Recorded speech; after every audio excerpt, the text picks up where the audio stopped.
What's up, everybody? Welcome to Steve's Got Something to Say, because I always got something to say. Live from Brooklyn, New York. We're going to get it started today. I'm very happy to get this journey going. It's the first podcast, and I got some really fun things to talk about regarding politics, entertainment, the acting world. I am an actor. That's my forte for many years. Also sports, the opening weekend of basketball, NBA, LeBron doing this thing to LA and whatnot, and Major League Baseball playoffs, everything. And also we're gonna, tap into a lot of little subjects that people have some issues with, regarding imprisonment of Bill Cosby, the Kavanaugh debacle, everything. So feel free to tune in, keep your ears up and open. And also we're gonna be blessed to have a nice first guest, Peter Marco, who's actually a cricket farmer. Ain't that something? A cricket farmer in Brooklyn. I like that. To me, that's funny. I got to learn more about this. He's a great guy. He's got a very intriguing business going on out in California, and hopefully it'll spread out here as well. So we're looking forward to having a little Q&A with him later on today. So once again, keep your ears open, tune in, and like or subscribe to Steve Got Something to Say, and please keep it open, keep coming on. Well, I'm going to set this off with things in the news that have been already transpired. We all know about the Kanye West scenario, to say the least, visiting Trump, and God, that this man needs some serious therapies. He needs some medication badly. And I'm not here to be judging this man because it's obviously he's been going through this for quite some time. But the fact that you have to have the gall to be seen by, I don't even call this man a president. This is a orangutan that's in the office. I'm not even going to attempt to call him a president because it's just pathetic. I mean, it's literally like 40 some odd years turned backwards again. Like we're having another Reagan in office. People don't understand there's a parallel there. We had a former actor who was a racist governor in California who turns president, becomes president via racist real estate mogul criminal. Please trust me, his business is nothing short of being clean. And it was a devout racist, and I remember vividly from the Central Park 5 situation, this man was calling on these innocent black youth who lost 20 years of their lives and say they deserve the death penalty and all that stuff and all that nonsense. And they were wolf packing and all that crazy shit that he was putting out there. I remember this man vividly for what he truly is. And I just feel it's abysmal that Kanye and even Jim Brown, of all people, who so-called revolutionary of black causes, and talking about he wants to consolidate all the black people should consolidate, get themselves together, make this happen, and all this unity. And he has the audacity at 81 years old to go up there and talk to this buffoon, and act like everything's all right. Give him a chance. I don't understand that. What we need to give a chance is give Kanye a chance to get some medication, get help, because the man is not wrapped too tight, and it's very evident. I mean, anyone who self-acclaims themselves as being genius, they ain't wrapped too tight, because you don't need to be barking it out there to the world. If you have, you got it. Plain and simple. He ain't no genius. He's not all there. He's needs serious help, and it's the fact that literally it was just like he was jumping around like cuckoo for Cocoa Puffs out there. He's sitting there running around and giving pounds just like it was his homeboy hanging out. And you look at him, and you got one crazy guy looking at the other crazy guy talking about like, what the fuck's going on? But anyway, that is what it is. I really hope he gets his help and get some peace of mind and really has get to the far side of things for the time being. Do you think he can get back? Do you think he can get back to his artistry? Do you think he's lost a lot of fans? Or do you think have to make a comeback? There's always a possibility of making comebacks. I think but I definitely still think he alienated a lot of people. We live in a society of short-term memory. Everybody, we have short-term memory disorders going on here.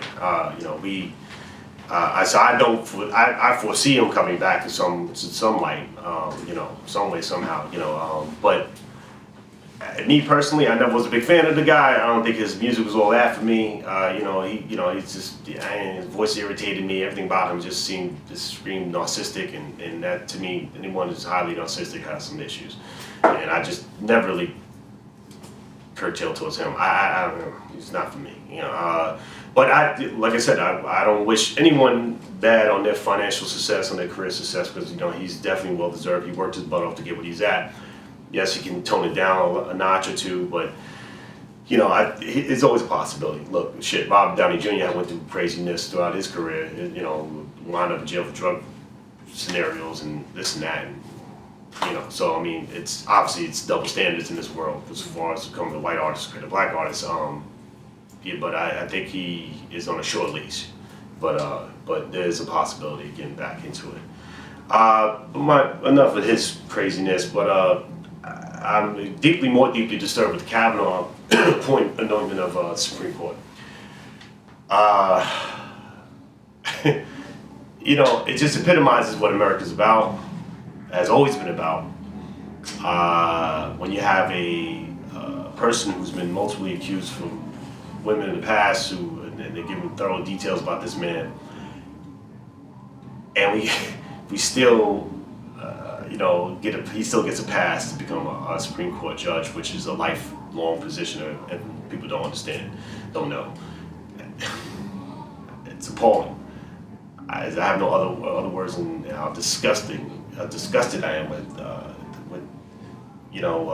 our elected senators, elected voters. But I'm not surprised, because I had a feeling it was going to happen, because America protects individuals of that creed and that look and that nature, and it's just a history of that. And I'm really hurtful for the victims of that, but also I'm not surprised, because this man sitting there and putting on crocodile tears and talking all this shit about how he raises his daughters the correct way. Those are gonna have shit to do with it. They should know what you're really about, with the person that you are. And unfortunately, there's so many individuals I went to school with, and I know throughout time who are just like that, very white privilege and get it over, and they get a pass, and it just exemplifies that, because hence Bill Cosby over here was immediately vilified, and rightfully so. Don't get me wrong, this man was reprehensible in his actions. It's ridiculous. He's been doing it for numerous amount of years. You don't be Spanish flying people, women in their drinks and shit, and think it's cool. And we call this the couch surfing shit, the casting couch shit. And I'm an actor. I know. I've been in this field for a lot of years, and I'm not saying that I've been to high levels like these people, but I've encountered some people, a lot of creepy people in this industry, and that shit does exist. And truthfully, it hurts more for me. It hurts a lot as a black person when someone you looked up to in Cosby, watching his shows. I grew up watching him on reruns of I Spy, and also mainly for me the Cosby, the cartoon show, Cosby Kids. Hey, Fat Apple, all that stuff. The Mudfoot and all jumble mouth, what those characters' names were, Brown Hornet. Come on now. I mean, everybody from my generation knows what that is. So in his segments of Black history and African history, so where he was and then doing the Cosby Show, which showcased many of the positive lights of Black families out there that get underscored, that don't get acknowledged, because we're always urbanized or looked upon as single parent homes on more of the good time situation scenarios. But it hurts because of the fact that this stuff is brought to light, and these people were waiting for this opportunity for him for a downfall, and that's on him. But the fact that they so quick to throw the man in prison and wipe their hands with it, no one's even talking about it anymore. And yet this son of a bitch, Kavanaugh, is going to be our Supreme Court judge for life. I mean, damn. I mean, what did he sign that? I don't know what kind of deal he signed with the devil. I mean, it's heartbreaking because of the reason I stated earlier, as far as growing up, looking at his shows, and for the Cosby Kids, and his Jello pudding and all that stuff, and all that, and all his Cosby Show, and which is showcase the positive lights of black families and which do exist. Because a product myself with that type of stuff, of that type of family structure, we do exist. We have diversity, and I'm glad he showcased that. But someone who's dirty or laundry's been aired, it hurts. It does affect us. I mean, I think it affects us a lot, so we kind of keep quiet on it, keep mum about it, and he deserves what he gets.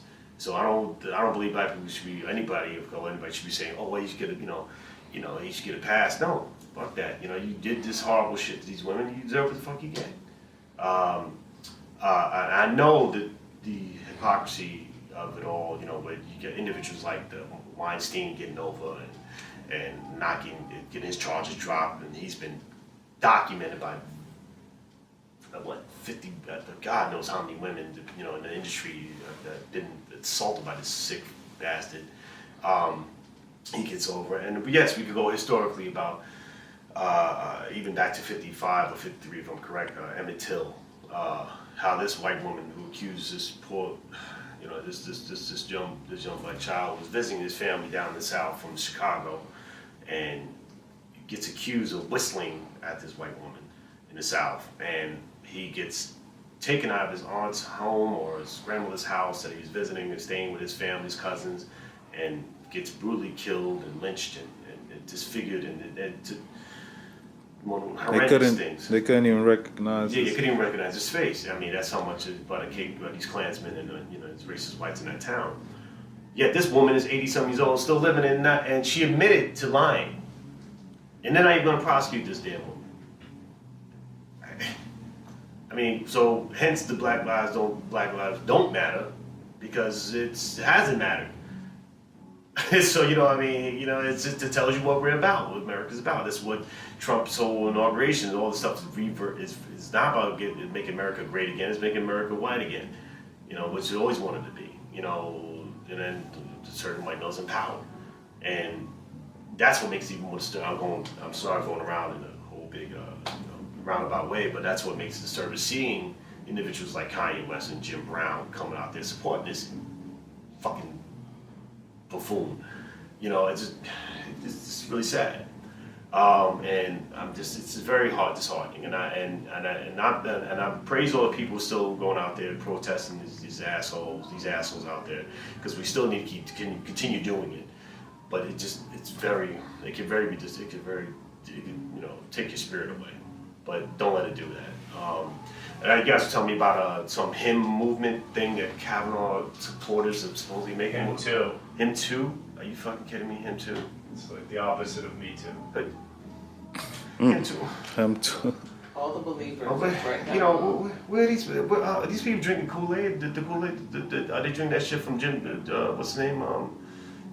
Jim Jones. What the fuck's going on? What the fuck is going on with these people? I mean, how do you have and the fascinating thing is, and not in any positive way. I'm fascinated that there's women actually supporting this fool.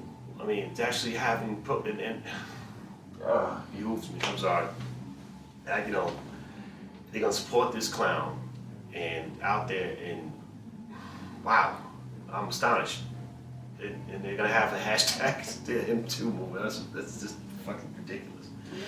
Wow.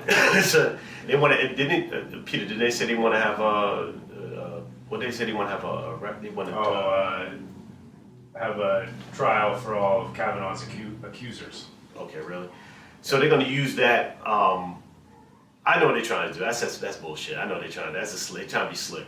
Basically, they're trying to do what, unfortunately, are individuals who cry wolf, and cry false rape on people because they're embarrassed. So someone might be embarrassed, they're hooked up with some ugly guy, or they're too drunk one night and yada yada yada, and they can't.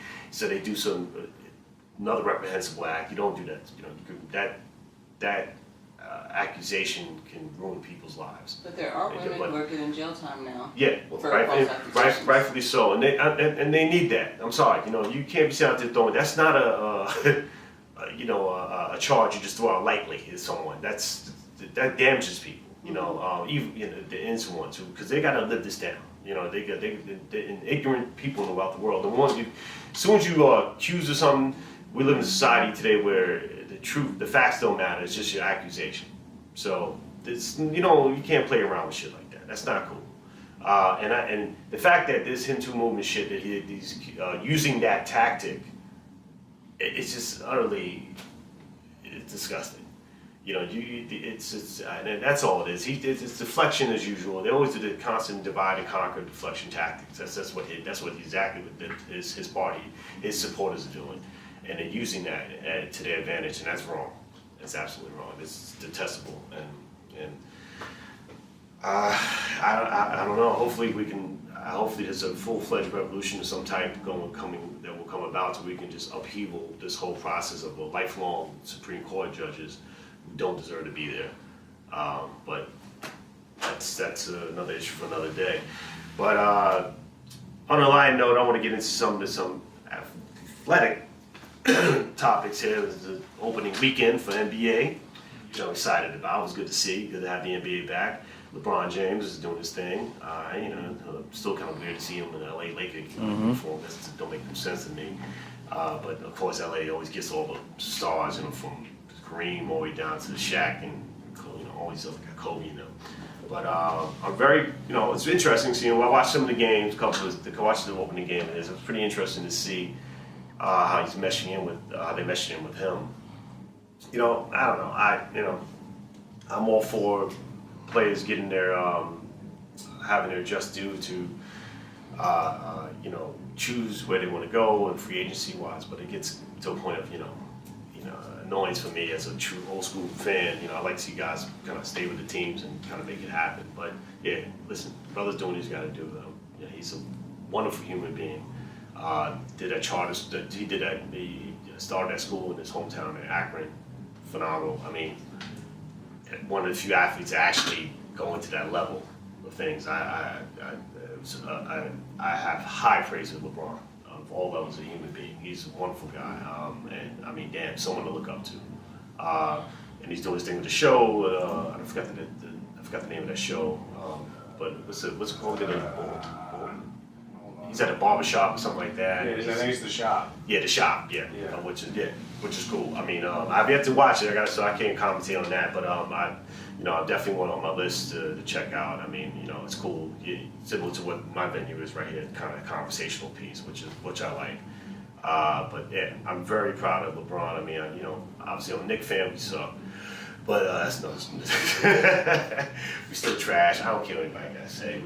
I know we're on this old restructuring mode, but Knicks is doodle. I mean, I'm sorry, they're terrible. I mean, I'm praying that we get somebody of a big marquee to come here and save our franchise. Hopefully, KD just comes here. Kevin Durant does his thing and comes to us next year, because the Knicks is abysmal. I mean, shit. It's bad when you start to look fondly upon the days of Michael Ray Richardson days, Sugar, and Ray Williams, Bernard King days, and Bill Cartwright days, Kenny Animal Bannister, Pat Cummins. These are people who anybody knows from that era. These guys were, besides Bernard King is a Hall of Fame, but the rest of these dudes were just straight bums. But they had character. It was New York City ball players. It was fun. But now, it's just corporate, and we got My Little Pony, Unicorn, what's his name? Kristaps Porzingis, yeah. Porzingis, good. Pringle, what his name is. I don't know, but he got talent. But he's too brittle for me. Like I said, Knicks got to get the shit together. But yeah, it's fun. We got a lot of fun things going. We got the Major League Baseball playoff games. Being a former pitcher in college, and I always watch the playoffs. It's my fun time, the best time for me to watch major leagues. Really exciting games between I know you're a Red Sox fan over there, so whatever. I'm actually rooting for you guys. I'm not gonna lie.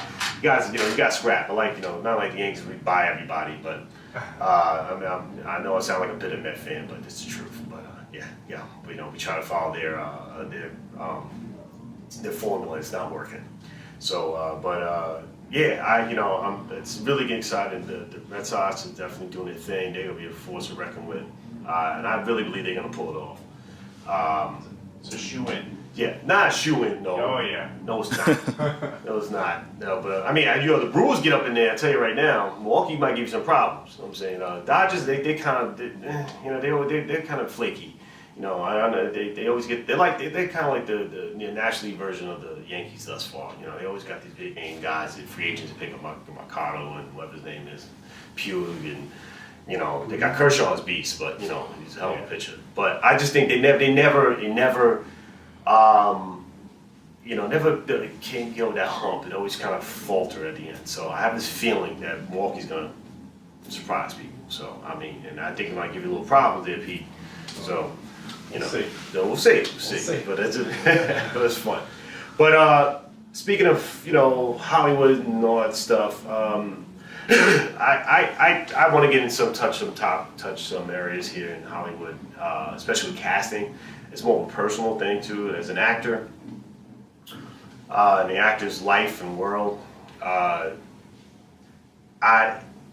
noticed that we have. In the state, because first and foremost, acting is an art form. There's a big misinterpretation about what acting is. Acting is being, you just read your lines and yada yada yada. You just, like a typewriter. No, that's not acting. Acting is an art form itself. It's bringing someone's words to life and creating reality through a theatrical way. Don't you have something coming up soon? Oh, that's stage. Yeah, doing a stage reading coming up soon. We'll plug that in later. But I'll get to that later. But I just saying that what I see lately, we're in a huge acceptance of mediocrity as the norm for acting performances, and to me it's becoming nauseating.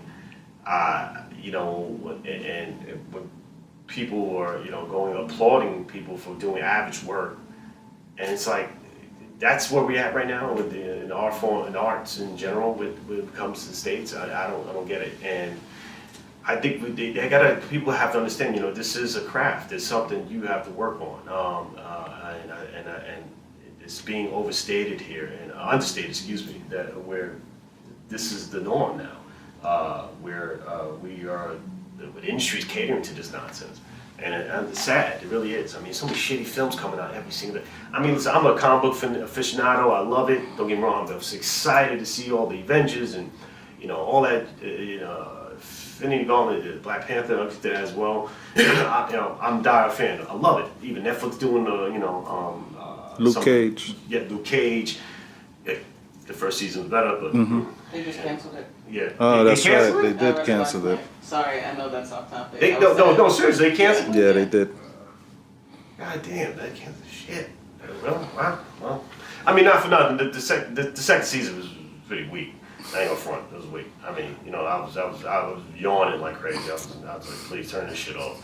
First season came out with a bang though. But it was fun. I was like, I bet, cool. I'm not big on Michael Colton. I wasn't big on him as Luke Cage. Trust me. No disrespect, bro. You're a nice man. I get you, but you're boring. I'm sorry, you're boring. You're just boring. But I'm looking. I'm paying attention to the co-stars of when he's supposed to be a Power Man, Luke Cage. Sweet Christmas, all that shit. I want that. That's what I grew up reading. I want to see that, and he just blah. He was nice to look at. Yeah, but for the females, I understood. I get it. I dig it. Fine. No mo. He was cool. He didn't shave. Did his thing. But the brother was dull. He was putting me to sleep, and I just don't get it. I didn't know why they picked him. But I thought maybe Terry Crews would be a better pick, in my opinion. That would have been nice. Like he's very charismatic. He's done serious roles in the past, but he's been people forget.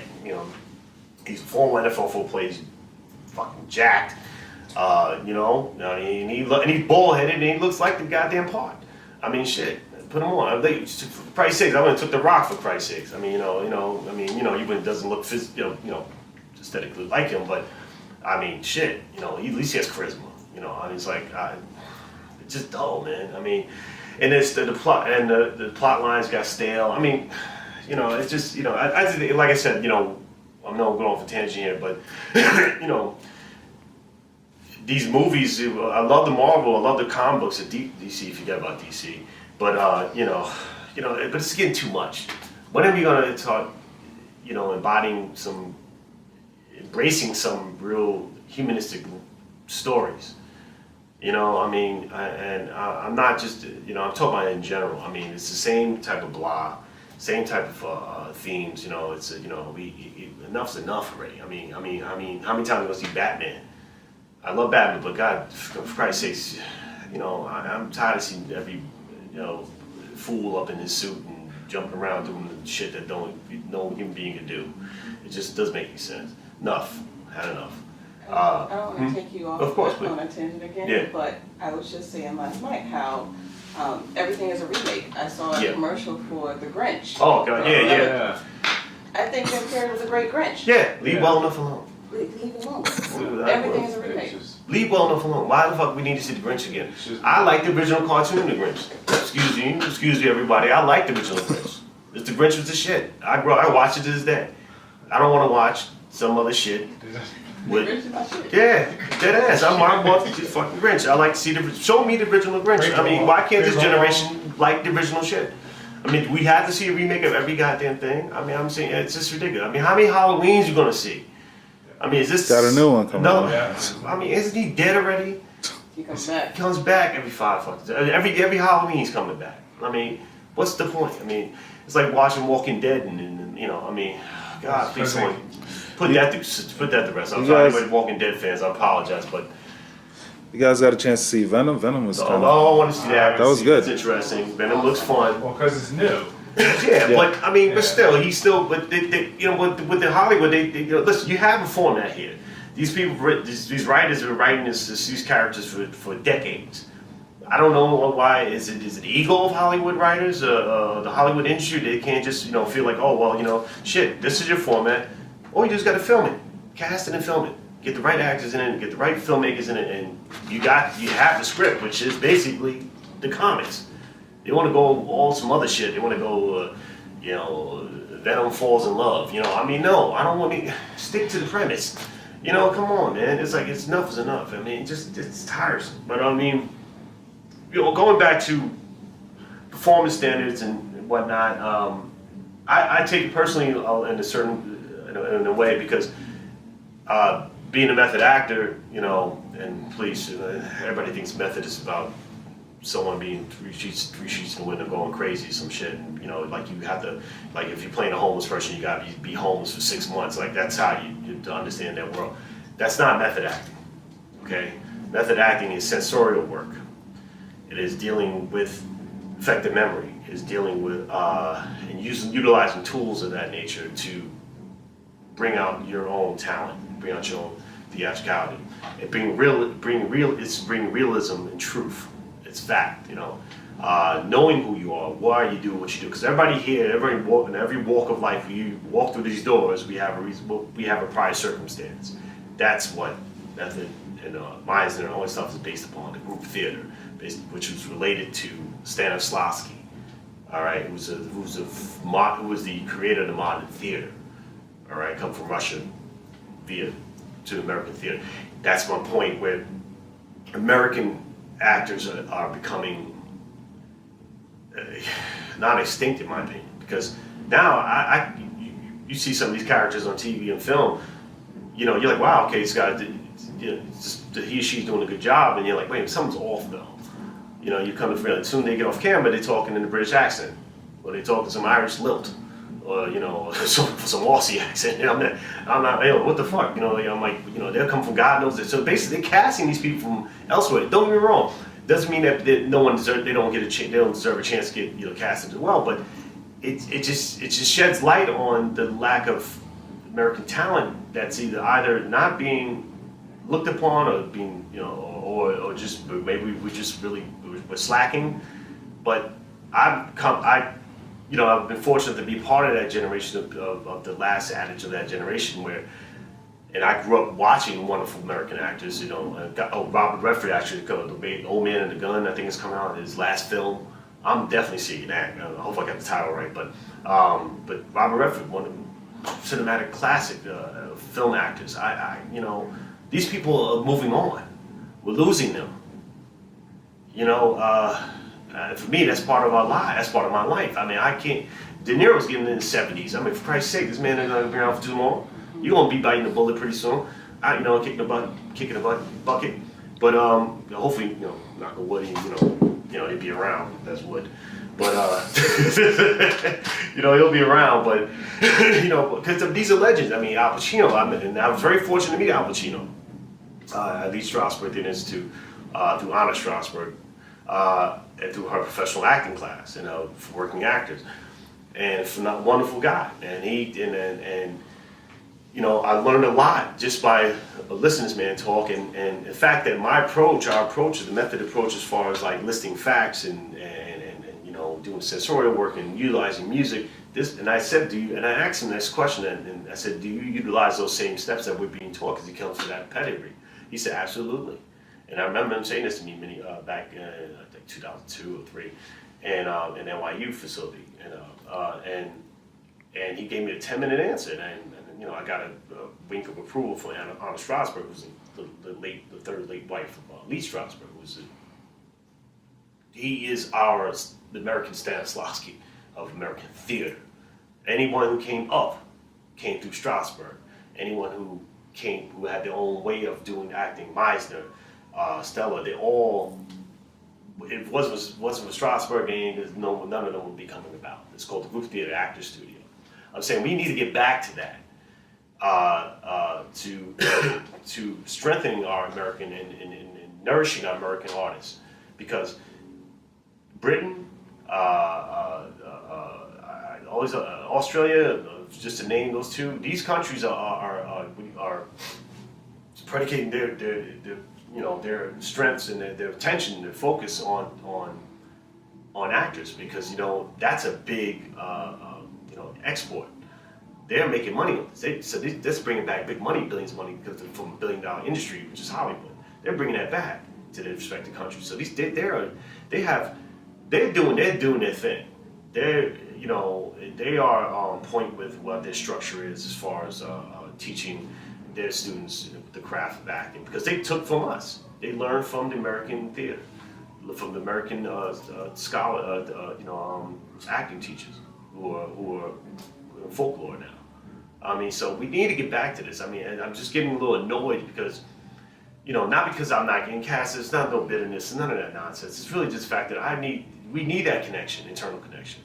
You know, it feels good to know that someone who's portraying a New York City actor actually is an American citizen, or not someone straight from, Scandinavia, somewhere. I don't know, not. And they might be wonderful. Listen, I'm a big fan of Gary Oldman. I love this dude. You know, he's a chameleon. Man's one of the few individuals for foreign actors that can do pretty much anything and be believable without a hint of accent coming in, his British accent coming in, his Cockney accent coming in from that middle class background he's from. But not all of them can do it. Doesn't mean because that's another thing with the Hollywood casting. The Hollywood casting directors are so stupid these days. They're so blinded with the fact that if you have an accent, they think, oh, you must be a wonderful actor. Oh, you studied at RADA? And no, it's not the case. These people can't act for shit. Now, and it's not just because you went to RADA don't mean that you're a phenomenal actor. You're not some Sir Patrick Stewart. These guys went to their own hustle to make it. So it's not guaranteed that you're British or Irish with action suddenly you're supposed to be phenomenal. We need to get back to strengthening our American theater, especially black actors and other minority actors. It's very relevant because that's another thing is we got a lot of these entertainers, rappers, and singers who are taking up roles that should be given to. Should be getting the opportunity given to other, up and coming, black actors and such. Look, I'm all for everyone getting their opportunity. I'm all for individuals making their money, making their careers, and sustaining their careers. If you want to transfer over you have the right to transfer over from music to acting. That's great. It doesn't mean that you are a true thespian. You really got this down pat. This is what you're going. This is what you've been about. No, you're not. What your bread and butter was your musical acumen. That's what it was. So don't act like like suddenly that was just a platform to get you what you really are about as an actor. You're not. I mean, it's just irritating because it's like some of these little roles out there. Like what's the brother's name? Common. He's in every damn thing now. Common's everywhere. It's commonplace to see him in Common roles. He's Common. It's like, what the fuck? I mean, Common playing the Navy commander. Yeah. Pull up the telescope. He's the next Samuel. Samuel, what the fuck? I mean, come on. I'll take Samuel Jackson. He's Samuel on Jackson, everything. Everything. At least Samuel Jackson's. Samuel Jackson came to the theater. He was in a classic movie, classic play, Soldier Story. One of my favorites. Phenomenal. Robert Fuller. Phenomenal playwright. And a phenomenal play, wonderful movie. God bless Howard E. Rollins. Phenomenal. Another brother I'm talking about. These are people who existed. Anyway, so but it's just getting ridiculous now. It's redundant. It's ridiculous. Why we have to constantly see? I don't want to see. What's the brother was in all the movies? Fast and the Furious Part 29 and shit. Ludicrous. Everybody's up there. Every rapper, every singer now. Oh my God, Mary J. Blige with Mudbound. Really? Really? Mary, we love you. I do. But no. You're not Alfie Woodward. You're not them. You're not on that level. Stop. I'm just, but once again, I'm not trying to sound like somebody's angry or bitter, whatever the case, or hating. That's not the thing. It's just, I'm just tired of them, Hollywood just literally going, oh, well, yeah, we got this, something that's, whatever, black person involved with whatever. Oh, yeah, get Common. Get Mary J. Blige. Why they can't go beyond their visual. And we got to stop this, we got to get that. And I think a lot of it stems from getting back to the basics and as far as the art form itself. And I think and we need the Negro ensemble companies back. We need those type of those. I mean, I know they do just classical theater at home. They're still around. We need more coverage for them because they're out there. They're out there. I mean, we don't. They don't get exposed because we get typecasted at so many levels, and. Are you equally as annoyed by the social media, like people who do skits on social media and then become, get into acting? God, social media. I forgot about that. I shouldn't even. I'll forget that. What Young Flies and the DC Young Flies. DC Young Flies. Yeah. And those other guys. Yeah, he is good. I like him. I haven't never seen him, so I can't even say. But I don't get me wrong. There's a lot of people out there that social media who slip through the cracks and have showcased some wonderful skills, and that's what social media is for. This whole platform is for. I'm 100% for that. But the problem is that when you have, God, it reminds me of the thesis I was, I'm sorry, this paper essay I was writing for grad school regarding art. Is art turning into a production? The whole. Is it losing it? Because through the advancement of technology, that's what's art versus advancement of technology. Is it becoming diluted? And I think it is because from before, historically, people who had portraits of only the wealthy can provide to be able to afford that.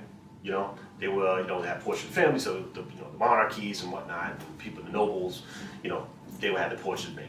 Then the invention of photography, suddenly painting became affordable to the commoner because now the value's down. So that artistry is being transferred over to photography. So then once photography becomes moving pictures, there goes artistry transferred over to there, another evolution of that. What you just mentioned, Kendra, said, but regarding those hip hop artists as well, there's even in hip hop that you were just saying earlier, it's not even hip hop anymore. I don't even. It's Jungle Brothers, remember those days? Shit, Jungle Brothers. God, good Lord, cute. I mean, Trial Quest. You know, who else?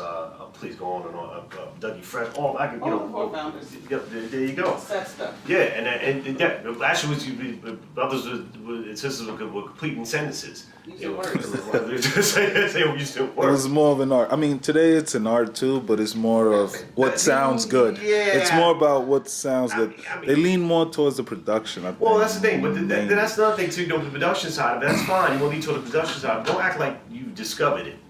You know what I'm saying? They have this attitude nowadays where it's like, oh well, you know, like they just found this sample beat. I mean, no, this thing's been done before you. There's history to everything, and they don't even acknowledge it. That's just you know, just disrespectful thing about it. They don't give two shits about it. So, and what she was stating earlier about, you know, when someone who's a poet, who's a writer, and they bust their hump and they write every day, they you know, they put the stanzas together. They do, you know, they put their work into that. You study it. Study it. You know, same thing as an actor. You know, you put your heart and soul into this. This is what you love. It's what you do. Just you know your craft. You know, you embrace it wholeheartedly. And here come these mumble motherfuckers come out of nowhere. You know, Not saying nothing. Not saying Drugs nothing. and No guns. drugs and guns, and they're just literally, you know, embodying this and they're just embracing this whole the negative images, and they keep allowing them to fester, and it's just sad because they're just disenchanted, and I don't know what the hell they talking about. I literally can't speak. I can't listen to one of these songs these days. I can't tell you who's who. I don't know. Little Mac, Little Pump. They call it mumble rap. Yeah, mumble rap. So I'm saying, just excuse my French. It's like porch monkey shit. I'm sorry. That's what it is. It's, you know, you sound like you're cooning, and that's what they're doing. And it's called for what it is. I ain't gonna bullshit you. You're cooning. And it's ridiculous. And it's like and no one it's nothing of relevance. They all got tatted up all over the face, and it look like they're Kool-Aid hair, run around, and they all high, all over the damn place. It looked like just grungy kids just run around the streets and not happening just all over the place. And I'm not saying, look, hip hop came from it came from impoverished backgrounds. It came from from South Bronx. We all know that. These individuals who didn't have the financial opportunities to go to the Studio 54s, and you know, there was a lot of shit going on in their neighborhoods, and at the time, especially the 70s, and you know, the crime was high. New York City was under constant debt. We had strikes, sanitation. You know, we had blackouts. You know, I remember, you know, the child for this, but it was these things were around. I remember my childhood, but it, you know, hip hop was a flower. It was like a tree grows in Brooklyn kind of thing. You know, it was you know, a flower that was blooming. It was something that we embraced. It was something that it was creativity. It was something that came out of, you know, out of nothing. That's what it's about. But it had a focal point. It had people talking about issues within their community. They're talking about, you know, like the message with Grandmaster Flash and them. You know, they're talking about the ills and wills of their environments. These things people were talking about. So I remember graffiti was considered. I mean, was a crime. Now in this hyper gentrified New York City and gentrified world, now it's like, oh, it's artwork. You know, it's something now they want to come in. People come all over want to go see this the long lost art of graffiti. Now it's an art form. I mean, Basquiat was considered a ghetto artist, and then until they started making money off him, now suddenly he's on the echelon, which he deserves to be. He should have been there from the get go. But you know, now you want to praise him when he's gone. Good, you know, but then you want to use him up and let him OD or let him OD. And use his ass up. Now you want to praise him? Come on, man. You know, and I know certain individuals I work for who actually inherited his work and his wealth. And that person was a wealthy white guy who came for money. That was his drug buddy. So I mean, you know, this is a 6-degree separation. You know, people is a small world here. You know, people. I know I work for people who actually know Basquiat was his right hand man. Was his drug buddy. But and this guy's one of the wealthiest art dealers. I don't even put the name out there. And he's out there to say, I work, and I've seen, I go on and on stories of that. But it's funny, people was making a point about the audition about people. Like I said, people don't talk about the artists' trials and tribulations. These individuals who are actors who are singers or rappers, so-called rappers now, they're getting these acting roles. They don't know what it's like to be sitting there auditioning and getting denied, or sitting there to be, have to do multiple jobs, behind, hospitality-wise, things like that. It's a lifestyle. It's a world that there's rejection and constantly have to deal with as an artist. These are things that the business takes over and they just totally annihilate. They prey on your ambition, and then, it's just wrong. That's what I'm saying. But the American theater has to get back. American arts have to get more strengthened. It has to stop being about money. I'm not talking about just the acting world. I'm talking about writing world, everything, because it's getting all about it's about the money. That's what American culture is about. It's about the money.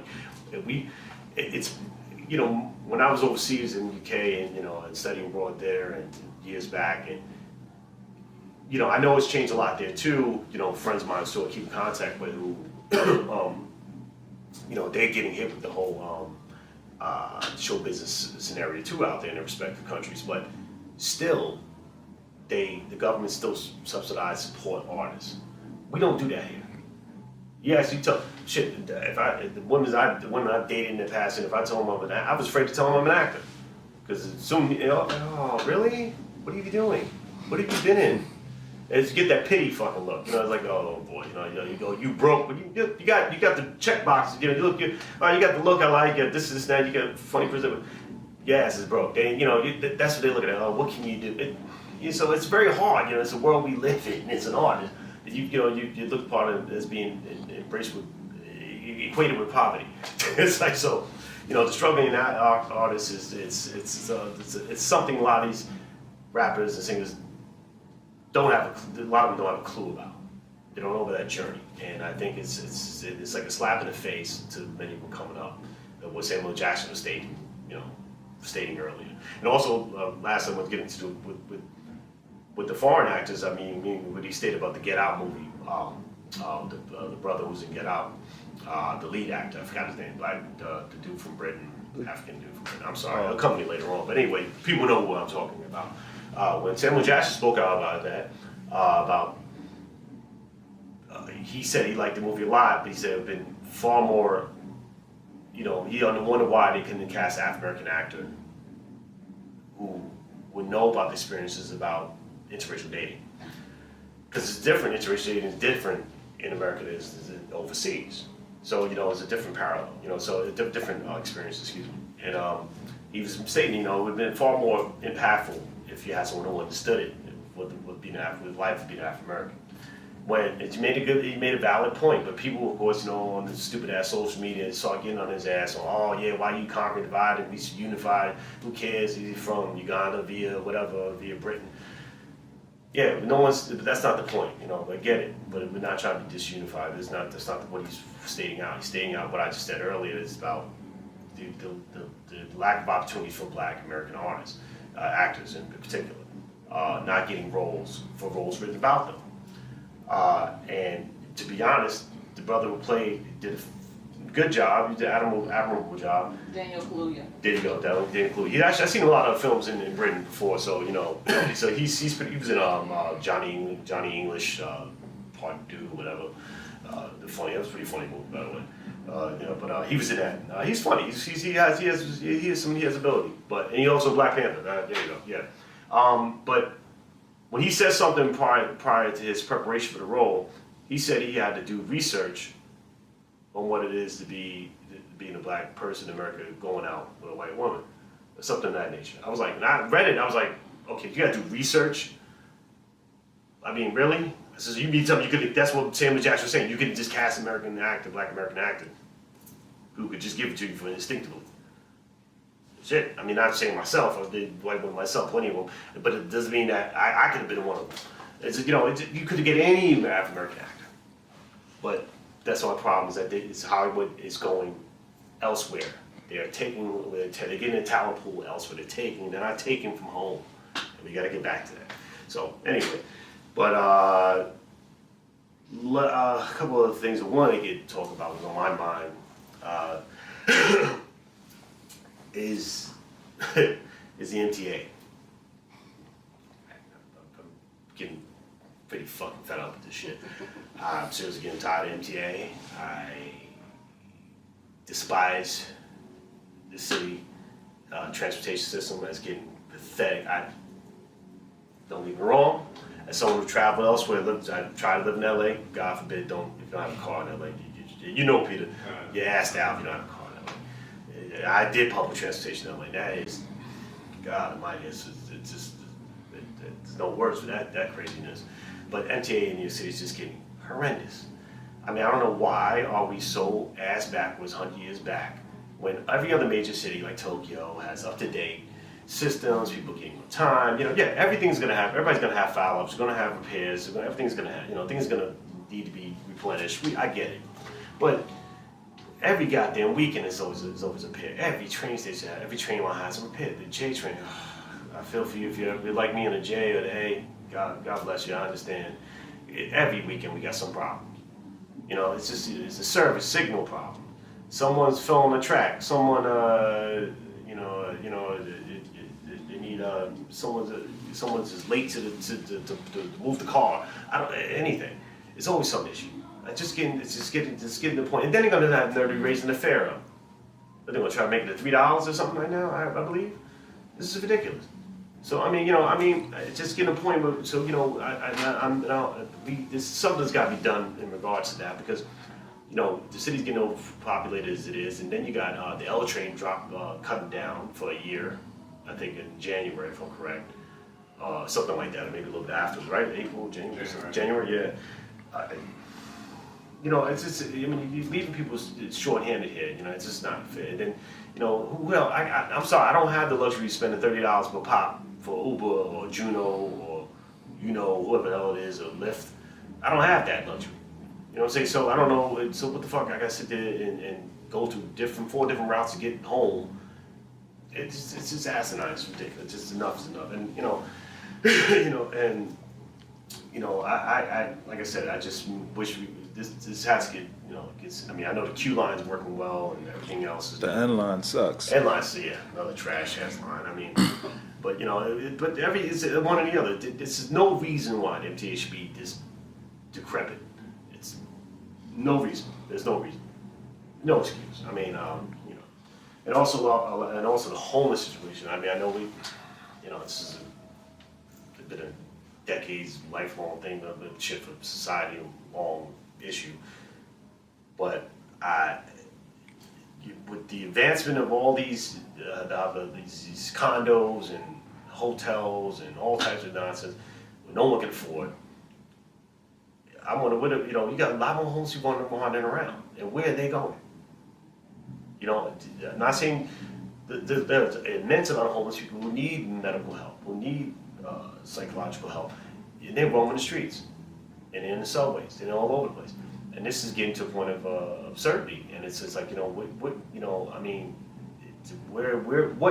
there needs to be an answer to this. There needs to be areas for them to help the individuals out. There are people who are sane, who are very highly intelligent, who have jobs, who have ran across bad luck, and they have they can't afford what they live now, and they wander the streets. It's embarrassing the fact that we're a wealthy nation where we have a high percentage of unemployment, a high percentage of homelessness.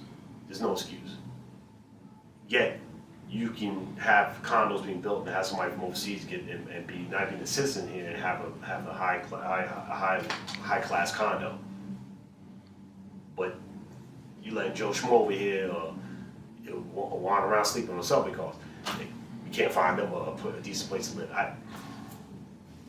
Come on. We know it's a tale of two cities, but de Blasio said they stated that, but he ain't done shit.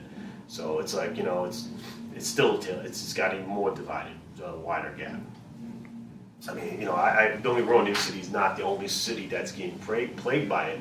I went to LA, and Peter, about LA. That's the homeless scenario. That's bad. Whew. It makes. I'm telling you right now, it makes all look like a piece of cake compared to what they got. You got homeless people. They're like flocking like geese going to the warm weather. That's what they're doing. It's just like it's bad.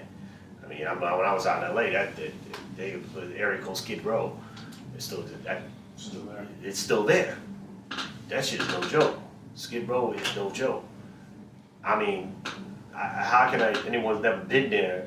How can I say what it's like? I describe it. It's like imagine having from all, let's say all of Williamsburg or some neighborhood like that, from majority of Williamsburg, majority of Bushwick. Imagine it being a bunch of like little shanty town. Literally tents, makeshift tents, always full of homeless people. That's what Skid Row's like now. People talking to themselves, defecating, pissing on, but you see that shit. It's just nuts. It's nuts. It's sad, but this is what America's about. This is the situation we're in right now. But pretty much in a nutshell with that. I got pretty much no more to say about that. But actually, I want to get into a little Q&A with my buddy Peter. He's has a very interesting business that he has out in California. I think it's pretty intriguing.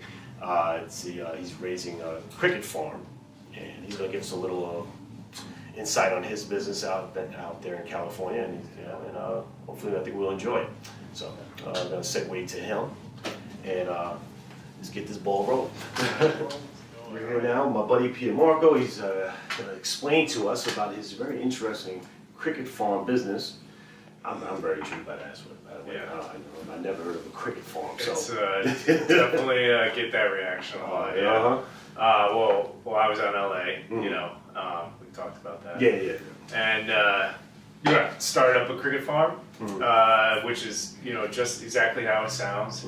Warehouse with climate controlled greenhouses because cricket's like really hot. Yeah. And shelves with big bins full of crickets. Oh my God. And Isn't that kind of a little creepy at times? yeah, it definitely gets a little creepy. All things hopping around and shit. I mean, it's like, oh God, I don't know how you deal with it. I can't stand roaches. So me being around some crickets. Wow. Yeah. All right, but so I don't really know about the biology or whatever of crickets. So how fast they? These asexual crickets. I don't know what they. We produce. I don't know. So I don't know anything about them. So, but how fast they reproduce? Yeah, it takes about 2 months from the laying of the egg to when it's time to harvest them. That's what they call it. And they reproduce about halfway through. So you can get kind of a good cycle going on. Okay. But the whole point was for human consumption. It's a great source of protein as well as other nutrients, minerals. And the idea is to kind of combat the current food system that's so wasteful of resources and energy. They provide an alternative, for some people that want to try it. It's funny. I heard you mention Terry Crews earlier, and I'll send you this video of Terry Crews on BuzzFeed, and he tricks people into trying a chocolate milkshake that has crickets in it. So kind of like a protein boost. And it's pretty funny. But the cool part is that they actually bought those crickets from us. God. Oh, really? Yeah. So you'll see the crickets there. There are crickets. So you got? How long has this been? How long have you been in this business? About it started at the very beginning of 2015. Okay. And we got a lot of publicity being in LA with that machine that is Hollywood. Which I was so feverishly talking about. No, I agree with you. It's just money. Yeah. Money fuel. It's not there. But that's cool. So did you have like a Hollywood Connect there to get you guys started? Pitch it to? No. They once we did a press release when we started the business, and got just emails and mobile emails mostly. They wanted us to be on Shark Tank, and we did do a BuzzFeed video ourselves, separate from Terry Crews. Gotcha. But it was good. I think it was great for the edible insect industry, which is really kind of budding here in the United States, whereas like the rest of the world eats insects. Well, like Asia and Central and South America, they already eat insects themselves. So you trying to expand outside of the West Coast, or you going to try to come to New York since you here right now? Yeah. The difference, LA is an expensive city, but square footage here in New York is, it's really pretty dismal as far as as a business that needs it's a vertical farm, so you can maximize your square footage, but even still in New York, it's too expensive, and the climate as well, because like I said, crickets like it hot, so probably not going to expand the farm to New York, but I think just helping people who may never even heard of eating and heard of it, but even considered it. Like a chocolate covered cricket. That's not so bad. You'd try it. Maybe. Yeah.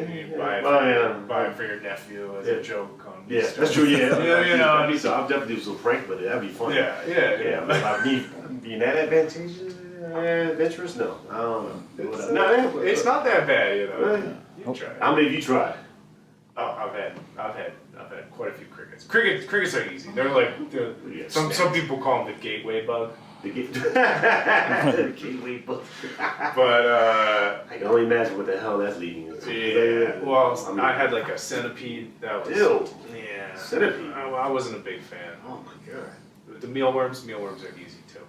But you brought up cockroaches. They make cockroach milk. That's the new. Oh god. That's the new bodybuilder. And I'm not sold on that. In New Orleans, they sell chocolate roaches. Ew. Really? Yeah. I mean, how's that a delicacy? Really? Yeah, I don't know about the roaches. They're just. I mean, I can see that if you solitary confinement or something. But I mean, shit. I mean, come up with a whole variety of things to cook.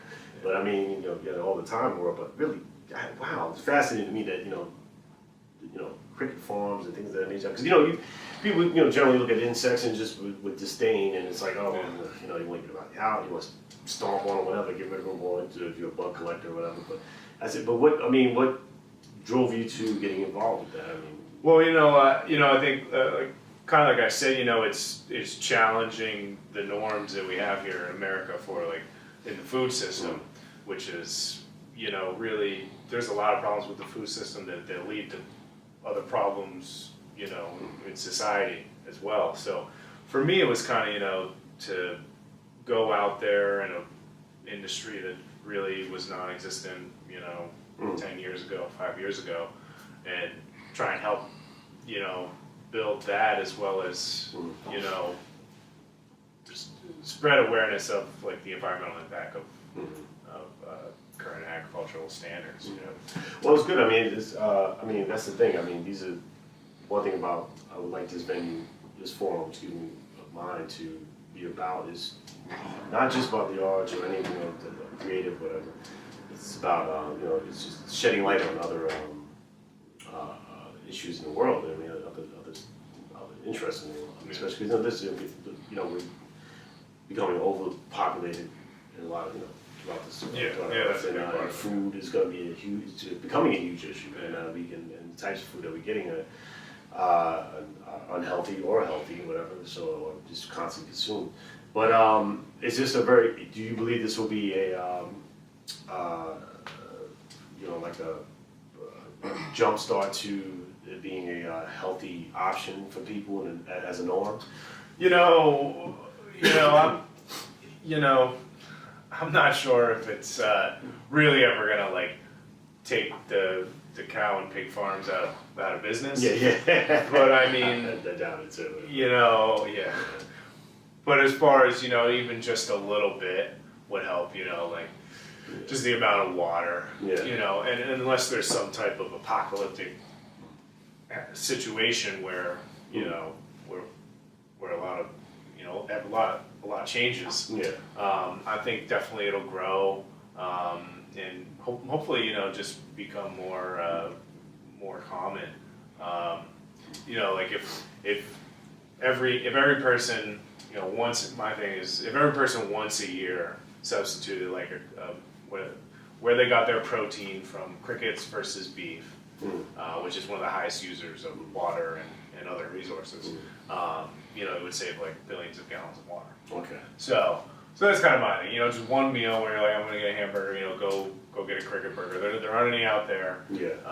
In grocery stores yet, but I've experimented with a few different recipes and all that. Oh.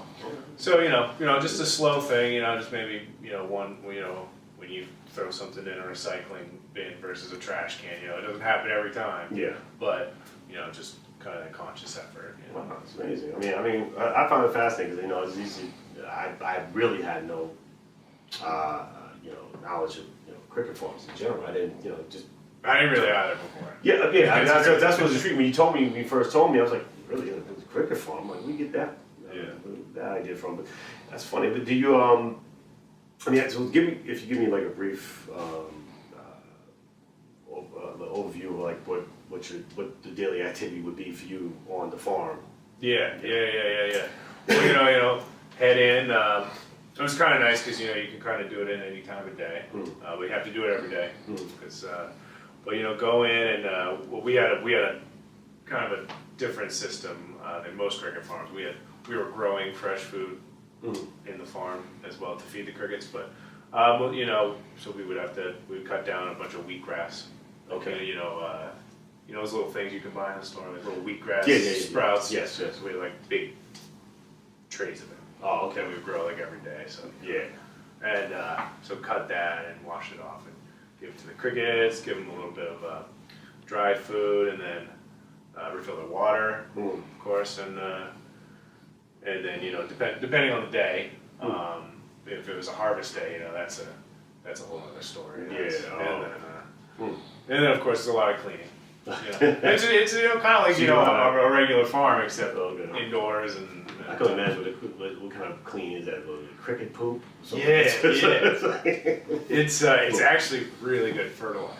Really? Yeah. Something like. Is that abundant? Is that? Yeah, it's not like that much of it, but. I'm like about to say it's not like pig shit, No. Methane. No, that's another thing too. They don't release that much gas. Oh. I was gonna ask. I had a question. How do they make the crickets? How do they make? That is a good question. This is a good question for everything. All right, so BBC over here.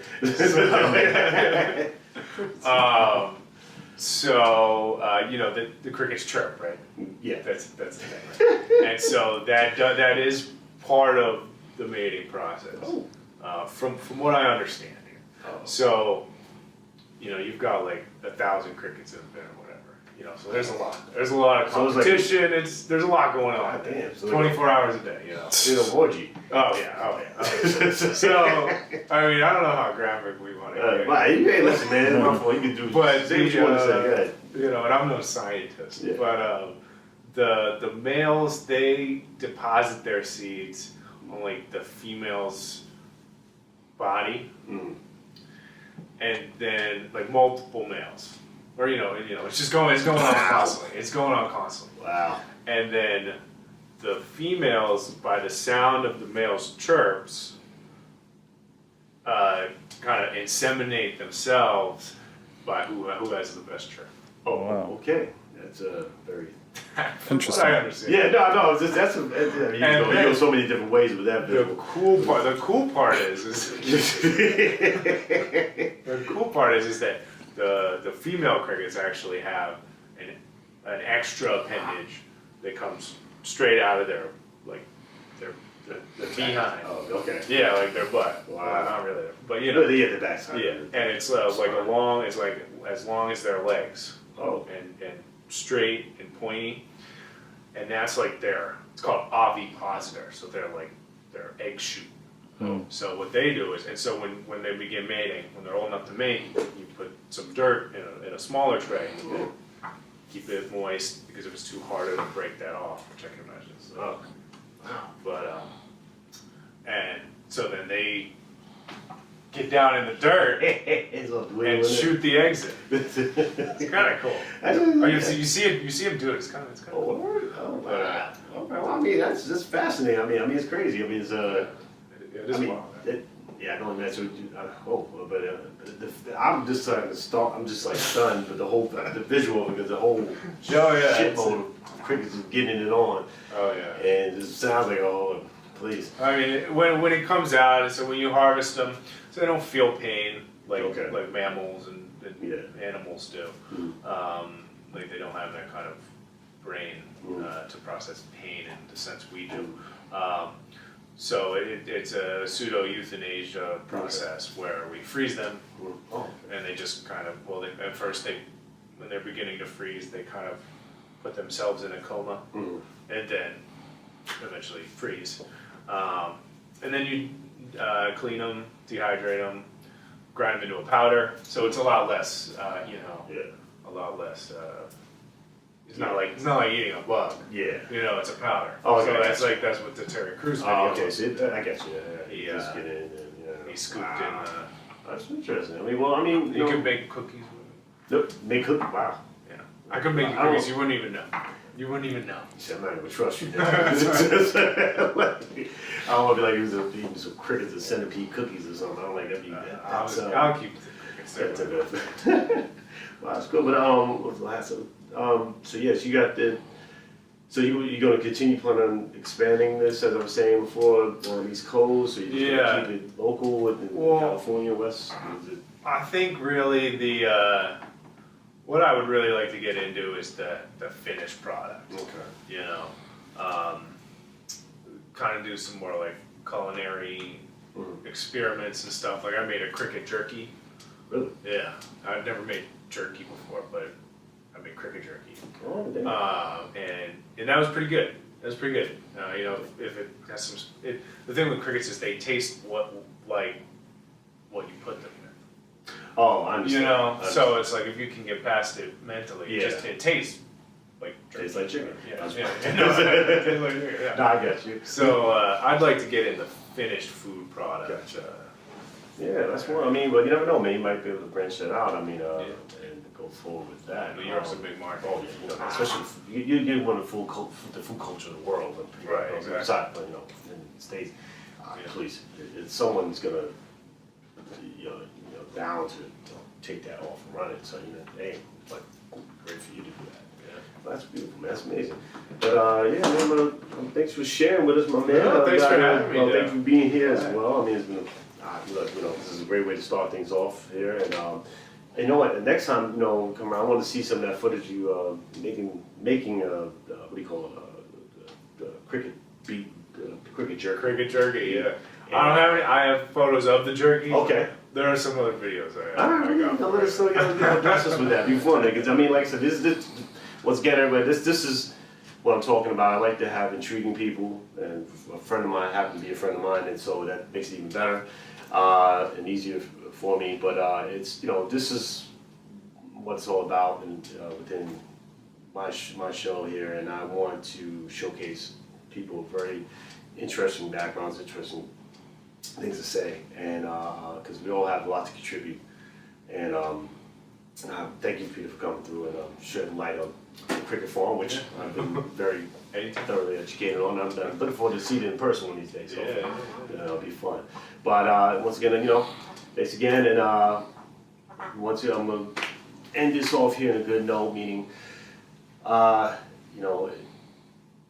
we live in a world where basically everybody's quick to shun everybody and bring and shed negativity. I'm not about that. This show will be about embracing people. Embrace people everywhere, and what you have to offer. So, like I said, just keep your head up out there, and keep tuned for the next show coming up. And look forward to talking to all of you very soon, and have more guests like Peter here, and have some more in-depth topics and a little more concise with that. And so until next time, all right, everybody, one.